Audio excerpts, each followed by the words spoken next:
बाल ठाकरे, महाराष्ट्र के राजनेता बाल केशव ठाकरे 23 जनवरी 1926, 17 नवंबर 2012 भारत के महाराष्ट्र प्रदेश के प्रसिद्ध राजनेता थे जिन्होंने शिवसेना के नाम से एक प्रखर हिंदू राष्ट्रवादी दल का गठन किया है। उन्हें लोग प्यार से बाला साहेब ठाकरे भी कहते हैं। वे मराठी में सामना नामक अखबार निकालते थे। ठाकरे ने अपने जीवन का सफर एक कार्टूनिस्ट के रूप में शुरू किया था। पहले वे अंग्रेजी अखबारों के लिए कार्टून बनाते थे। बाद में उन्होंने सन 1960 में मार्मिक के नाम से अपना एक स्वतंत्र साप्ताहिक अखबार निकाला और अपने पिता केशव सीताराम ठाकरे के राजनीतिक दर्शन को महाराष्ट्र में प्रचारित व प्रसारित किया। सन 1966 में उन्होंने शिवसेना की स्थापना की। मराठी भाषा में सामना के अतिरिक्त उन्होंने हिंदी भाषा में दोपहर का सामना नामक अखबार भी निकाला।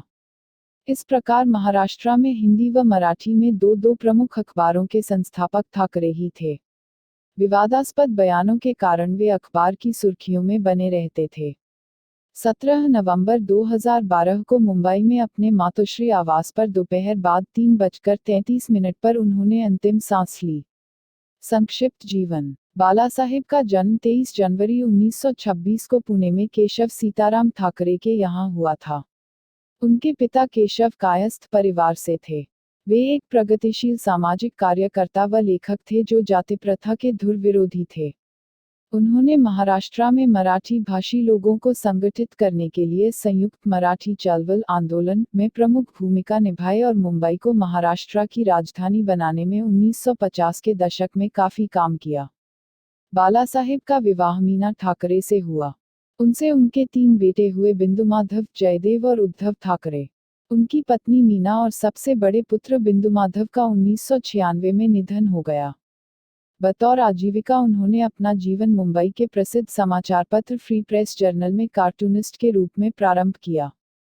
इसके बाद उन्होंने फ्री प्रेस जर्नल की नौकरी से त्यागपत्र दे दिया और 1960 में अपने भाई के साथ एक कार्टून साप्ताहिक मार्मिक की शुरुआत की। राजनीतिक जीवन। 1966 में उन्होंने महाराष्ट्र में शिवसेना नामक एक कट्टर हिंदू राष्ट्रवादी संगठन की स्थापना की। हालांकि शुरुआती दौर में बाल ठाकरे को अपेक्षित सफलता नहीं मिली, लेकिन अंततः उन्होंने शिवसेना को सत्ता की सीढ़ियों पर पहुंचा ही दिया। 1995 में भाजपा शिवसेना के गठबंधन ने महाराष्ट्र में अपनी सरकार बनाई। हालांकि 2005 में उनके बेटे उद्धव ठाकरे को अतिरिक्त महत्व दिए जाने से नाराज उनके भतीजे राज ठाकरे ने शिवसेना छोड़ दी और 2006 में अपनी नई पार्टी महाराष्ट्र नवनिर्माण सेना बना ली।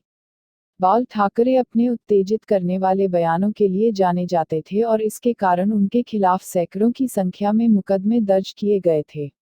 खराब स्वास्थ्य और मृत्यु। बाला साहेब को उनके निरंतर खराब हो रहे स्वास्थ्य के चलते सांस लेने में कठिनाई के कारण 25 जुलाई 2012 को मुंबई के लीलावती अस्पताल में भर्ती किया गया। 14 नवंबर 2012 को जारी बुलेटिन के अनुसार जब उन्होंने खाना पीना भी त्याग दिया तो उन्हें अस्पताल से छुट्टी दिलाकर उनके निवास पर ले आया गया और घर पर ही सारी चिकित्सकीय सुविधाएं जुटाकर केवल प्राणवायु ऑक्सीजन के सहारे जिंदा रखने का प्रयास किया गया। उनके चिंताजनक स्वास्थ्य की खबर मिलते ही उनके समर्थकों व प्रियजनों ने उनके मातोश्री आवास पर, जहां अंतिम समय में उन्हें चिकित्सकों की देखरेख में रखा गया था, पहुंचना प्रारंभ कर दिया। तमाम प्रयासों, दवाओं व दुआओं के बावजूद उन्हें बचाया नहीं जा सका और आखिरकार उनकी आत्मा ने 17 नवंबर 2012 को शरीर त्याग दिया। चिकित्सकों के अनुसार उनकी मृत्यु हृदय गति के बंद हो जाने से हुई। भारत के प्रधानमंत्री डॉक्टर मनमोहन सिंह ने उनकी मृत्यु पर भेजे शोक संदेश में कहा, महाराष्ट्र की राजनीति में बाला साहेब ठाकरे का योगदान अतुलनीय था। उसे भुलाया नहीं जा सकता। लोकसभा में प्रतिपक्ष की नेता सुषमा स्वराज ने भी उनके निधन पर गहरा दुख प्रकट किया।